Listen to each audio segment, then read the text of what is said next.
Bonjour à toutes et à tous. Bonjour à tous. Si, comme nous, vous avez remis votre petite écharpe autour du cou, que vous avez vécu quelques gelées nocturnes bien prononcées, Et peut-être même vu quelques flocons qui sont venus un peu paniquer le potager. alors il est temps de se poser la grande question, mais que faire au potager en décembre? C'est vrai que c'est la question que tout le monde se pose. On a l'impression que tout s'arrête, que le jardin entre en hibernation. Exactement. Mais en réalité, c'est un mois charnière. Mais juste avant de nous lancer dans cette discussion, on a une super nouvelle. Ah oui. On vous parlait d'un énorme projet dans notre émission 31.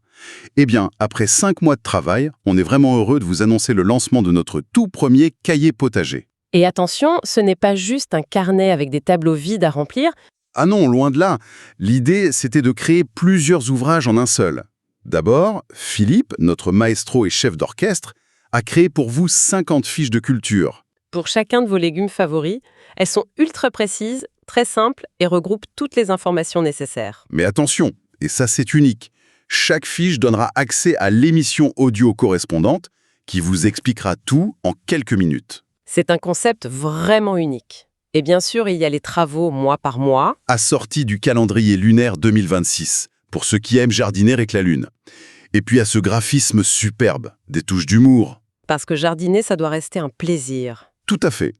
Alors si vous connaissez des jardiniers, n'achetez pas votre cadeau de Noël ou Nouvel An trop vite. Attendez encore un peu. Croyez-nous, vous pourrez leur offrir un cadeau hors norme. Allez, on en reparle dans quelques jours. Maintenant, revenons à notre préoccupation du moment. Que faire au potager en décembre? Alors, par quoi on commence? Le plus urgent, j'imagine, c'est de protéger ce qui est encore en terre, non? C'est exactement ça. La protection, c'est le geste prioritaire, le premier réflexe à avoir quand le thermomètre commence à descendre sérieusement. Oui, la première chose qui me vient, c'est la petite panique du premier gros gel. On court dehors jeter ce qu'on trouve sur les salades. C'est un grand classique. Mais on peut être un peu plus organisé. Il y a deux grandes stratégies, qui sont d'ailleurs très complémentaires. D'accord? La première, c'est le voile d'hivernage, ce fameux tissu blanc très léger. Il est parfait pour les cultures un peu fragiles, je pense aux salades d'hiver, à la mâche, au cresson. Il protège du gel, mais il laisse passer l'air, la lumière et l'eau. C'est une sorte de microclimat, en fait. C'est ça. Et la deuxième stratégie, c'est le paillage. La fameuse couette pour le sol. C'est tout à fait ça. Une bonne couche, on parle d'au moins 5 cm. De paille, de feuilles mortes, de broyat. On dépose ça au pied des cultures qui restent en terre, comme les poireaux, les choux, les artichauts. J'ai une question très pratique là-dessus. Chaque fois que j'utilise des feuilles mortes, au premier coup de vent, tout part chez le voisin. Il y a une astuce. Oui? Le secret, c'est soit de les humidifier un tout petit peu juste après les avoir posées pour qu'elles se collent au sol, soit de les mélanger avec un matériau un peu plus lourd, comme du compost pas tout à fait mûr. Ça va lester l'ensemble. Malin. Et ce paillage, il sert juste à garder la terre au chaud? Alors, c'est un peu plus subtil que ça. Son vrai super pouvoir, c'est de stabiliser la température du sol. Il empêche les cycles de gel et de dégel trop rapides, qui peuvent abîmer les racines les plus fragiles. C'est plus une question de stabilité que de chaleur pure. C'est une nuance importante. Et puis ça facilite la récolte, j'imagine. Essayer de sortir un poireau d'une terre gelée, c'est une expérience. C'est du sport. Alors que sous le paillis, la terre reste meuble. Mais attention, la protection, ce ne sont pas que les plantes. Vous pensez à quoi? Au matériel. Exactement. Les tuyaux d'arrosage et surtout, les robinets extérieurs. Ah oui, il faut impérativement les purger et vidanger les tuyaux. L'eau qui gèle, elle augmente de volume. Et ça fait tout éclater. J'ai testé pour vous. Un peu de papier bulle ou de la paille autour des robinets les plus exposés, ça peut vraiment faire la différence. D'accord. Et un dernier point sur les légumes qu'on a déjà rentrés. Oui, il faut une vigilance constante. Il faut aller inspecter régulièrement les pommes de terre, les courges, les oignons. Pour vérifier qu'il n'y ait pas de pourriture. Exactement. Au moindre signe suspect sur un légume, on le retire. Tout de suite. Une seule pomme de terre abîmée peut contaminer toute la caisse. Et il faut aérer. L'humidité, c'est l'ennemi. Parfait. Bon, une fois que tout est à l'abri, on se retrouve avec des parcelles vides. Celles des tomates, des courgettes. On peut commencer à préparer le printemps. C'est la suite logique. Le jardin ne dort jamais vraiment. On fait place nette, on arrache ce qui reste des cultures d'été, mais attention, là, il faut faire un tri. On ne met pas tout au compost. Les plants qui étaient sains, oui, au compost sans problème. Mais ceux qui montraient des signes de maladie, le mildiou sur les tomates par exemple. Ou l'oïdium sur les courgettes. Voilà, ceux-là, il faut les éliminer. On les brûle si on peut, ou on les met à la déchetterie. Un compostage de particulier n'atteint pas forcément les très hautes températures nécessaires pour tuer tous les spores de champignons. C'est un principe de précaution sanitaire, c'est essentiel. Donc, une fois que le terrain est propre, on peut commencer à nourrir la terre. Oui, si elle n'est ni gelée ni complètement gorgée d'eau, c'est le moment idéal. On peut l'aérer en surface avec une grelinette, Sans la retourner. surtout sans la retourner, pour préserver la vie du sol. Et ensuite, on apporte une bonne couche de compost bien mûr ou de fumier bien décomposé. Et ces amendements auront tout l'hiver pour s'intégrer tranquillement. C'est l'idée. Et après, on laisse la terre comme ça, à nu. Ah, surtout pas. C'est une des erreurs les plus fréquentes. On ne laisse jamais un sol nu en hiver. Pourtant, on entend souvent dire que le gel permet de briser les mottes d'argile. Ce n'est pas complètement faux, le gel a un effet sur la structure. Mais les inconvénients d'un sol nu sont bien plus grands. Les pluies d'hiver vont le lessiver. Elles vont emporter tous les nutriments en profondeur, loin des racines des futures cultures. Et puis il y a l'érosion. Non, la règle d'or, c'est de toujours couvrir, avec un paillis végétal, ou alors en semant un engrais vert tardif comme le seigle. D'accord. Tout ce travail, ça met les outils à rude épreuve. Les miens sont généralement couverts de terre séchée à cette période. C'est le moment parfait pour s'en occuper. On a plus de temps et des outils bien entretenus, c'est un vrai plaisir au printemps. Alors, on commence par un grand nettoyage, j'imagine? Oui, brosse métallique, on gratte bien toute la terre. J'avoue que je suis un peu coupable de ranger mon sécateur plein de sève après une grosse journée. C'est juste pour faire joli de le nettoyer ou il y a un vrai risque? Il y a un vrai risque. Double même. D'abord, l'humidité et l'acidité de la sève accélèrent la rouille. Mais surtout, et c'est capital, c'est une question sanitaire. Ah oui. Les lames peuvent transporter des maladies d'une plante à une autre. Donc il faut les désinfecter. Avec de l'alcool, par exemple. C'est un geste simple qui peut sauver une récolte. Et après, il y a l'affûtage. Ça peut faire un peu peur. Alors que ce n'est pas si compliqué.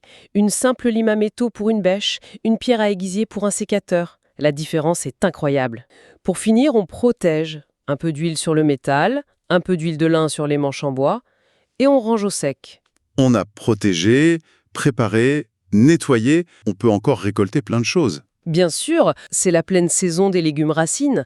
Les panelles, les carottes, les betteraves, les radis d'hiver. Les topinambours aussi. Oui, et pour les topinambours, c'est même mieux de les laisser en terre et de les récolter au fur et à mesure. Ils se conservent bien mieux comme ça. Et côté feuilles, il reste quoi? Il reste la mâche, les épinards, certaines laitues d'hiver, et bien sûr les stars de la saison, les poireaux et tous les choux. Brocoli, choux de Bruxelles, choux frisés. Oui, et ils sont incroyablement résistants au froid. Tiens, une question là-dessus. On dit souvent que les poireaux ou les choux de Bruxelles sont meilleurs après une bonne gelée. C'est une légende de jardinier? Pas du tout, c'est bien réel. Il y a une explication biologique. Pour se protéger du gel, la plante va transformer une partie de son amidon en sucre simple. Ces sucres agissent comme un antigel naturel. Et pour nous, ça donne un meilleur goût. Exactement. Une saveur plus douce, moins amère. Et on peut même aller jusqu'à planter en décembre. Ça paraît tellement contre-intuitif. Tant que le sol n'est pas gelé en profondeur, c'est même la période idéale pour planter les arbres fruitiers et les petits fruits qu'on achète à racines nues. Pourquoi? Parce que l'arbre est en dormance, il ne va pas subir le choc de la transplantation. Ses racines auront tout l'hiver pour commencer à s'installer tranquillement avant le redémarrage du printemps. D'accord. Et pour les semis, là on oublie, non? L'activité est très réduite, c'est sûr. Mais sous abri, dans un châssis, on peut encore semer de la mâche ou des épinards pour des récoltes en fin d'hiver. Et dans le sud? Dans le sud, on peut même tenter des semis de fèves ou de pois directement en pleine terre.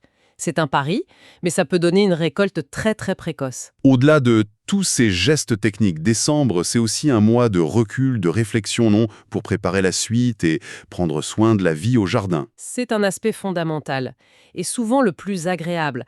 Le potager, ce n'est pas juste un lieu de production, c'est un écosystème. C'est le moment de s'asseoir avec un thé chaud. Exactement, de faire le bilan de l'année.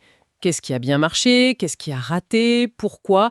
C'est à partir de là qu'on peut commencer à feuilleter les catalogues de semences, à rêver et à dessiner le plan du potager de l'année prochaine. En pensant bien à la rotation des cultures. Évidemment. Et pour aider la biodiversité pendant cette période difficile, on fait comment? La première chose, c'est d'accepter un peu de désordre. Le réflexe du jardin impeccable peut être un problème. C'est vrai que c'est dur parfois, pour les jardiniers qui aiment que tout soit net. Comment on trouve le juste milieu? L'idée, ce n'est pas de tout laisser en friche, mais de créer des zones refuges, un tas de bois dans un coin, un tas de feuilles mortes au pied d'une haie. pour les hérissons, les insectes auxiliaires. C'est vital pour eux.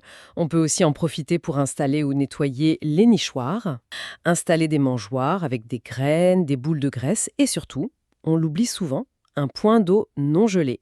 Voilà un programme bien rempli pour un mois qu'on imagine endormi. Protéger, préparer, entretenir, récolter et planifier. Décembre, c'est une préparation active et silencieuse. C'est exactement ça. Le repos hivernal du potager n'est qu'une illusion. Chaque geste posé maintenant, c'est un investissement pour la saison à venir. Si cette discussion vous a intéressé et que vous souhaitez aller plus loin, vous trouverez un excellent article qui détaille tout ça sur potagermaestro.fr. Comme d'habitude, le lien direct est dans le descriptif de cette émission. Un immense merci pour votre écoute et pour votre fidélité. Et merci à tous les jardiniers, amateurs ou professionnels pour tous les échanges que nous avons. Ils nous enrichissent énormément. On se retrouve très bientôt pour une nouvelle discussion potagère. D'ici là, pour ne rien manquer de nos actualités, vous savez où nous trouver. Sur notre site internet, la chaîne YouTube, nos pages sur les réseaux sociaux et bien sûr, sur votre plateforme de podcast favorite. Et n'oubliez pas notre nouvelle newsletter pour rester en contact encore plus facilement. Oui, l'inscription est libre et le lien est également dans les notes. Prenez soin de vous et de vos potagers. À très bientôt.